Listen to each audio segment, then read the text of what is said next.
Hello. First of all, I want to thank you all for participating in the forum.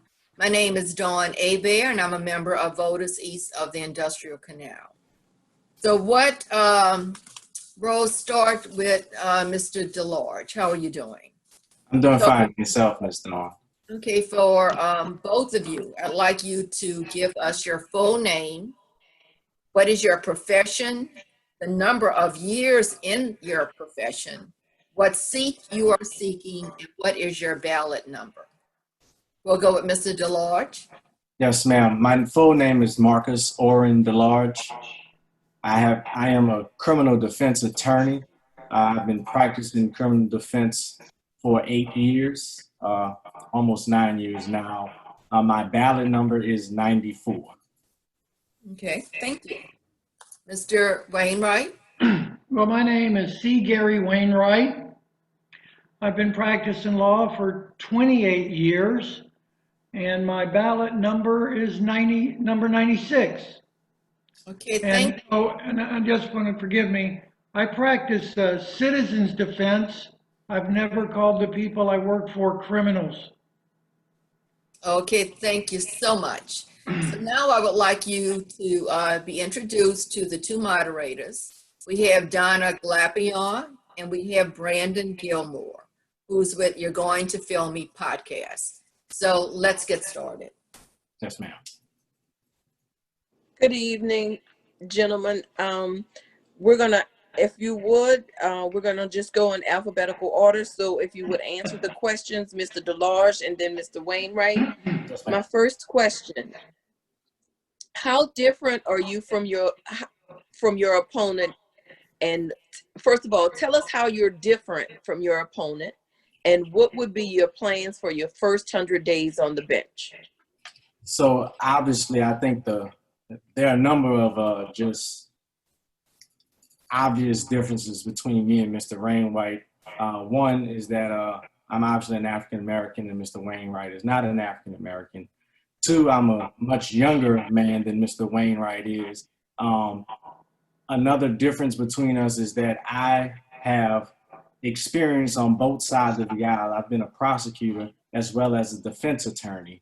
So I think those are three kind of just glaring differences between the two of us. I think we do both have some notable experience in criminal law. The first 100 days, obviously one of the first things that I would do is to take a look at the docket size and to see how we can get that down to a manageable number. Obviously with COVID, not much has been going on in Orleans Parish Criminal District Court by way of these Zoom hearings. So we need to find a way to see how we can get some cases moved, how we can get some trials underway, obviously following all of the guidelines and precautions that are in place. And the major thing that I want to do on day one is implement my mentoring program where every man and woman that comes before me and has to take a guilty plea for whatever the reason, I want to create a school to success plan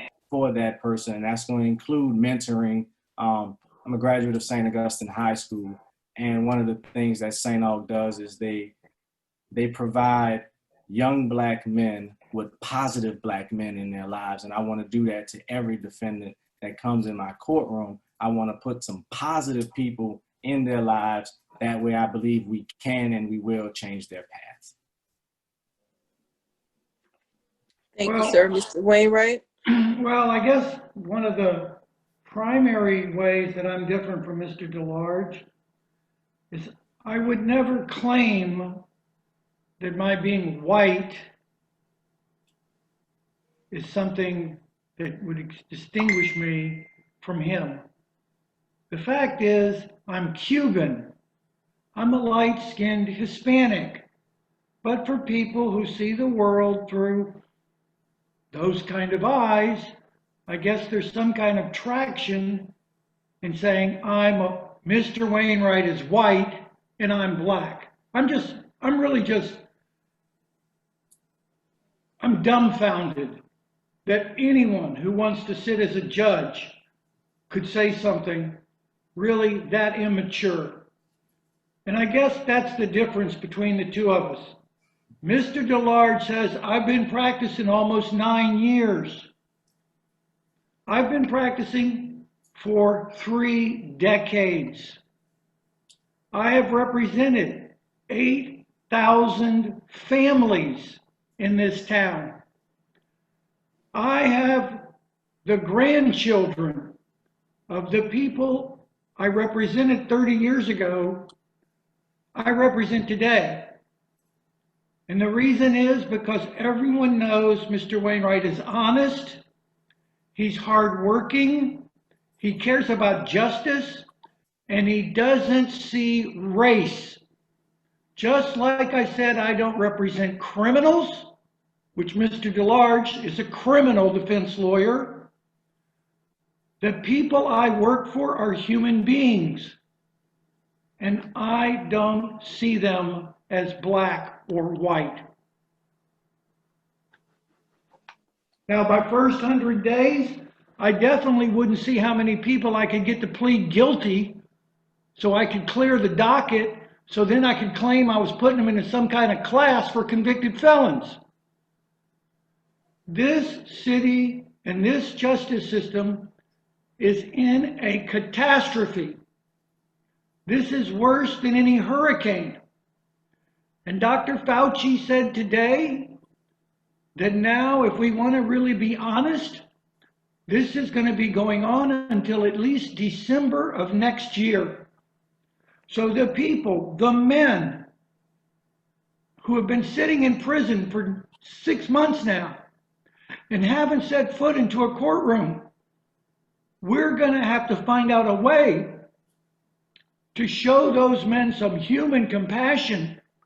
And if we can't give them trials, many of them have been sitting for 2 or 3, 4 years. We're going to have to find a way to let them be released on electronic home incarceration until we can have their trials. But I've done 750 jury trials. Mr. DeLarge claims he's done 30.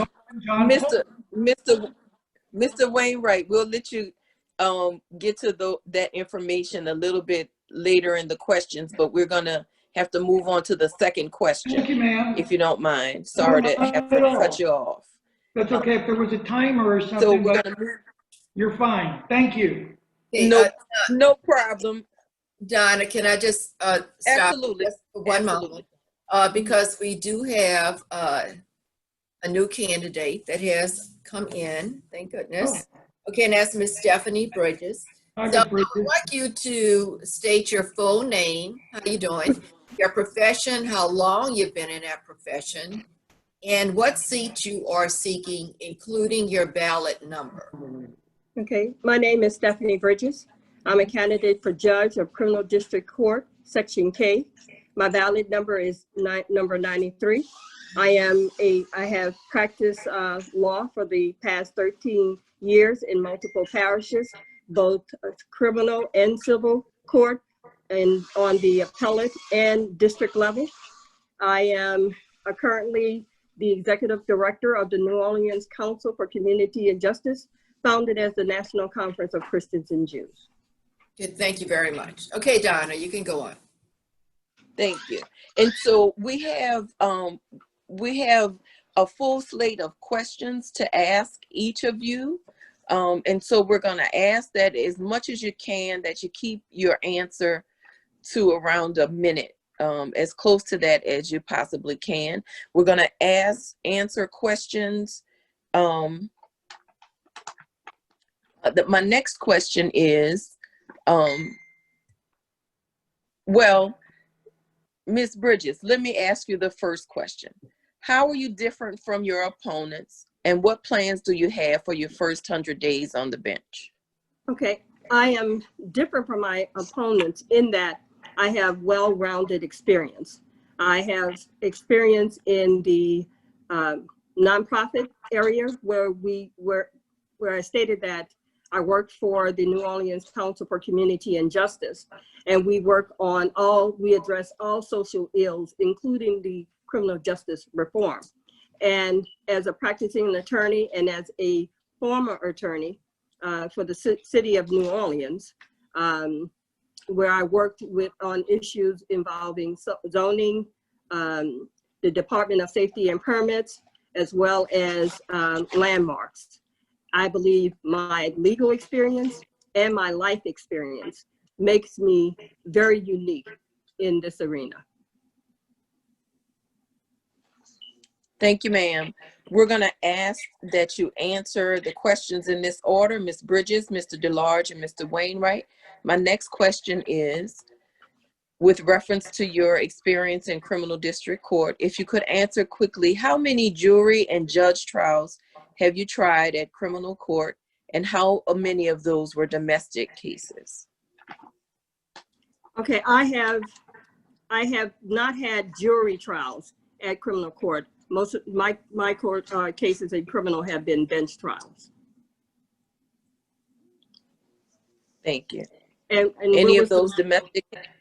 No, ma'am. I have not had domestic cases, although working for the National Conference of Christians and Jews, formerly known as the National Conference of Christian Jews, the New Orleans Council for Community and Justice, I have served, I have assisted domestic violence victims.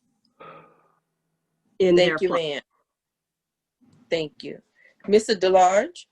Yes, ma'am. I've had approximately 30 jury trials. The majority of those have been in criminal district court, although I have a couple of trials that were in other jurisdictions in the state of Louisiana.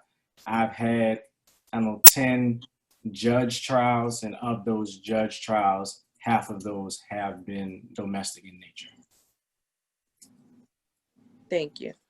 Mr. Wainwright?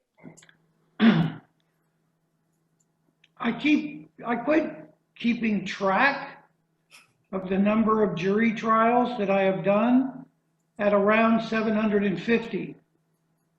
And I have tried everything from a simple possession of marijuana case to 2 death penalty cases. Now, we don't pursue the death penalty much anymore, but certainly a judge has to be responsible if there's a death penalty case in their section. As far as how many bench trials I've done, I never pled anybody guilty to possession of marijuana in my career. And all of those were bench trials. And so I've probably done 1,500 to 2,000 bench trials in the criminal district court.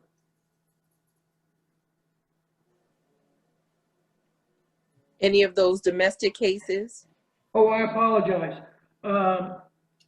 I really can't recall me trying more than 1 or 2 domestic cases.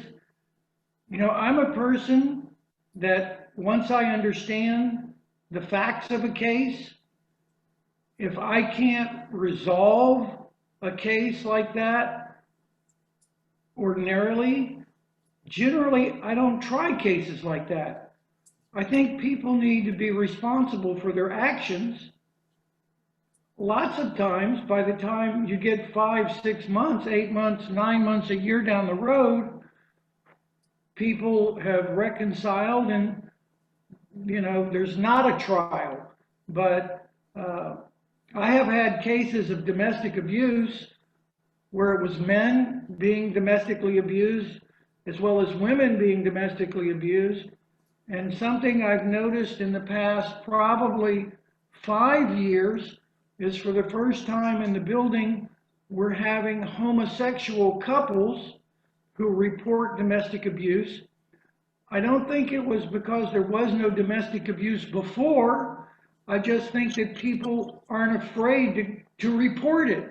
So I have mediated all kinds of domestic abuse cases, but I really can't recall trying one. Thank you. Thank you. We're going to move on to the next question, and that would be, if you could tell us in a minute or less why you believe the voters should elect you to this court. I believe the Ms. Bridges? I believe the voters should elect me to this court because of my life and legal experience that is vastly different from my opponents. As I stated, I have been an advocate for the victims. I have worked to better our city with the various politicians, business, community, and faith leaders. I will be a fair and impartial judge, and I will administer justice as it seems fit. I believe that as a mother of 4 sons, I know the importance of feeling and being safe in this city. I live this experience every day, and that would make me a great candidate for judge of Criminal District Court, Section K. Thank you, ma'am. Same question, Mr. DeLarge. Yes, ma'am. I think I'm the most qualified candidate in this particular race because of my background. I'm a native New Orleanian. I literally grew up in the inner city, so I know some of the pitfalls and some of the problems that our young men and women have to go through. I was a teacher and a former high school administrator, so I witnessed and experienced with these kids some socioeconomic issues, some home issues, and how that all plays a role in a young person's path.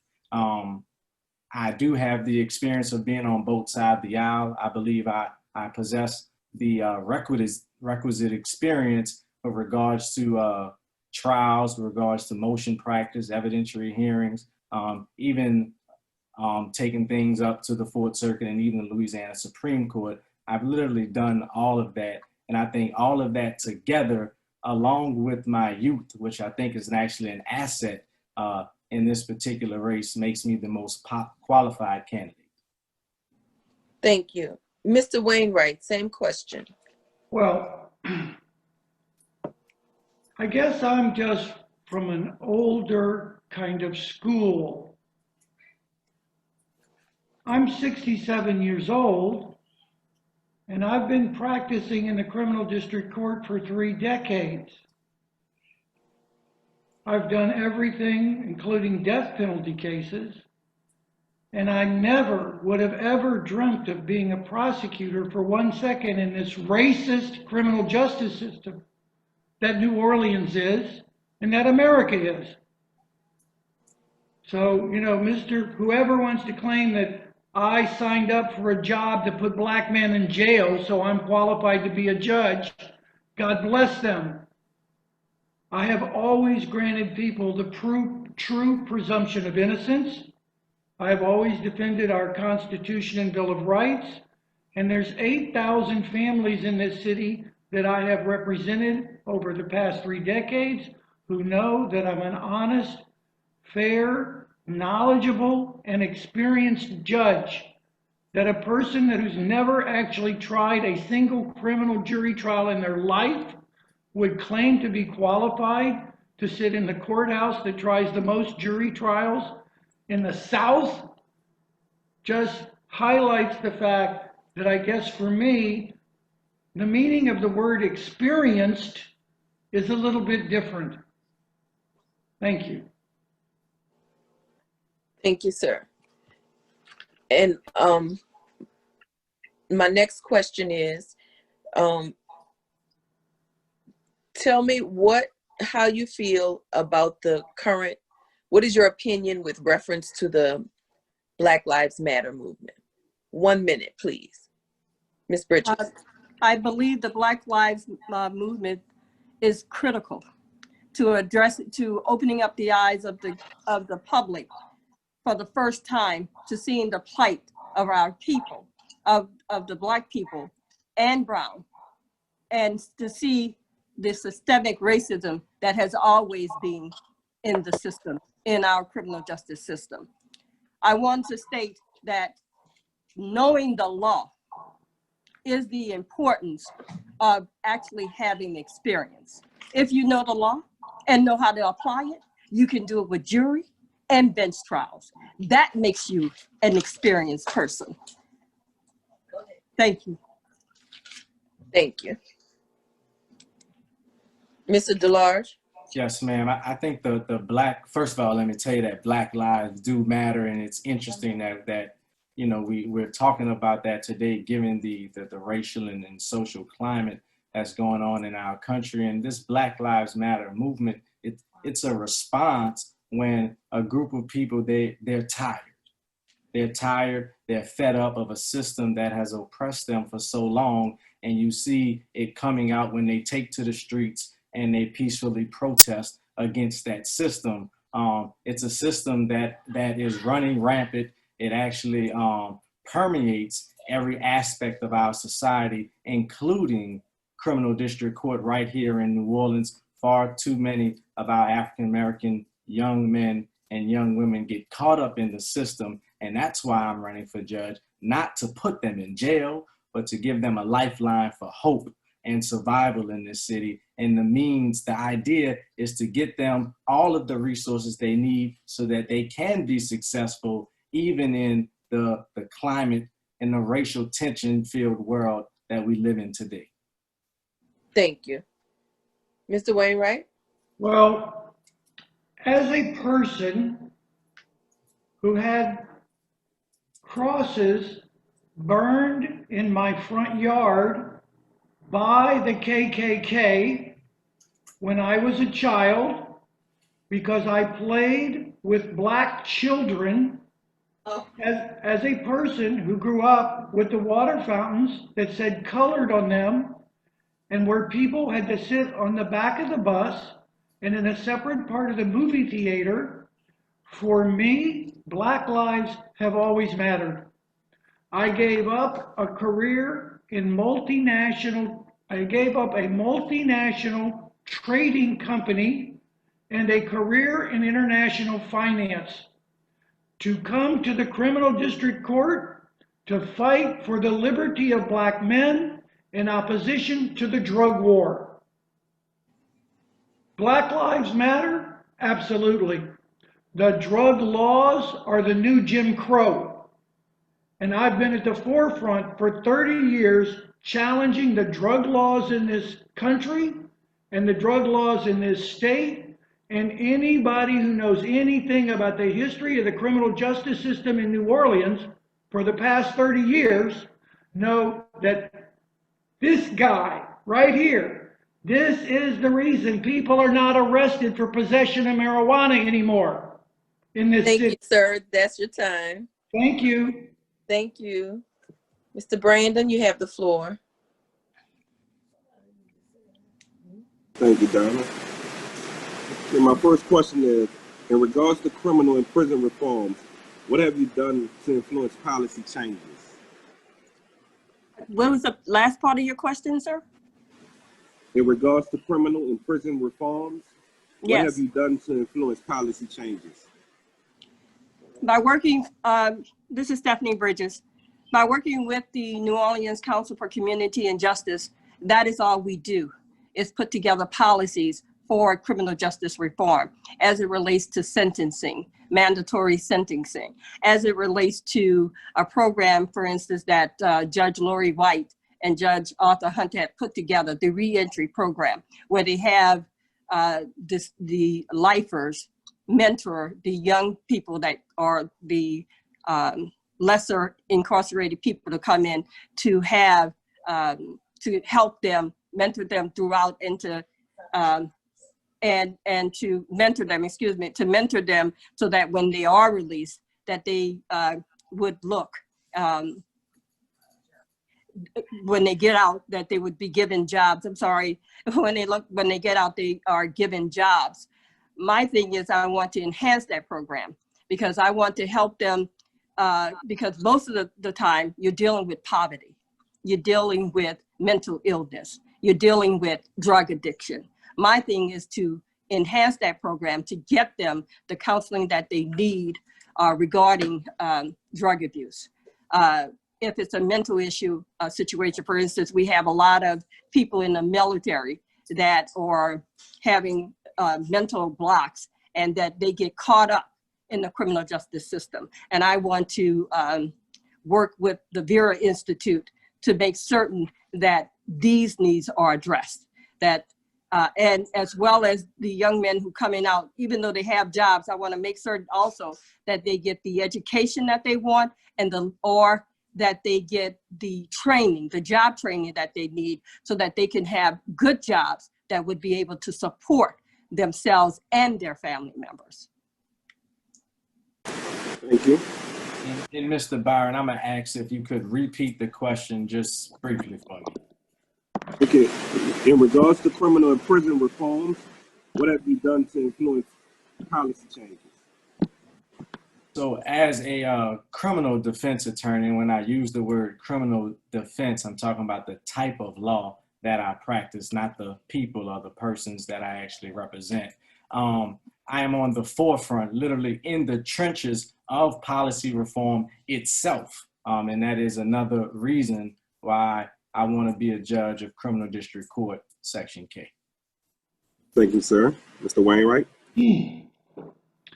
Well, I think the most important accomplishment I had was in the 90s, we had a particularly vicious 3 strikes law that any 3 felonies would cause you to get natural life. And Harry Connick actually gave 8 men life in prison for cocaine residue, which of course any sane person thinks is insane. Well, I knew if I went to Baton Rouge and complained about it, they would say it's that crazy liberal Gary Wainwright. He thinks nobody should go to prison. And they would say next, what do you think, murderers shouldn't go to prison? Because believe me, I've heard this dumb stuff for 30 years. I've been the leader in this state for 30 years. I brought the drug court programs to Louisiana from Florida in the 90s. But at any rate, there was a group called Citizens and Victims Against Crime, and the head of it was Sandy Krasnoff, and they were the ones that got the 3 strikes law put in. But they thought it would only be used for bad guys, for violent people.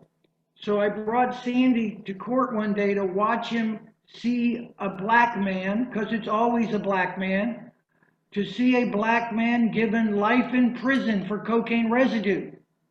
And he was so incensed that what happened, and he never knew that this law was being used like that. The Victims and Citizens Against Crime of Louisiana marched up to Baton Rouge and got the law changed so that no one could ever get life in prison like that. That's just one of the things I've done over 30 years. Excuse me, Mr. Wainwright. We have maybe 30 seconds left for this particular section. Yes, So ma'am. yes, wrap it up. I appreciate it. I thought I'd had my minute, so I mean, there's a lot of other things I could talk about. 2 minutes. Okay, so there was another law. It was called Drug Offender Second or Subsequent. It was a drug law that had a built-in multiple bill into it. So if you got convicted like of possession with intent to distribute cocaine, and you had a prior possession of marijuana conviction, the minimum mandatory sentence was 30 years in prison without parole. And that law had been on the books since 1935. And I knew I could get it declared unconstitutional, but they never used it in New Orleans. So I tricked a prosecutor into filing those charges here in the criminal district court. And when I tricked him into filing the charges, I filed the paperwork, and a law that people had tried to strike down since 1935, I got it declared unconstitutional by the Louisiana Supreme Court, and Okay. 135 men were released from prison. Great. Okay, Mr. Wainwright, I'm sorry, we're out of time. We have another group coming in. I want to thank everyone for participating, and good luck in your campaigns. Thank you very Thank much. you. Good Thank night. you very much for having us. On YouTube or something, I think we'd be sending a link to it, or? Yes, you will be sent the link once everything is done. Thank you Thank very you. much. We really appreciate y'all's time, and God bless the city of New Orleans. Okay, Thank you. thank you. Ms. Thank you. Dawn, Ms. Thank you Byron, all for Mr. participating. Byron, Ms. Donna, you guys have a good night, okay? All right, thank Thank you. you, Ms. Dawn. Thank Okay. you.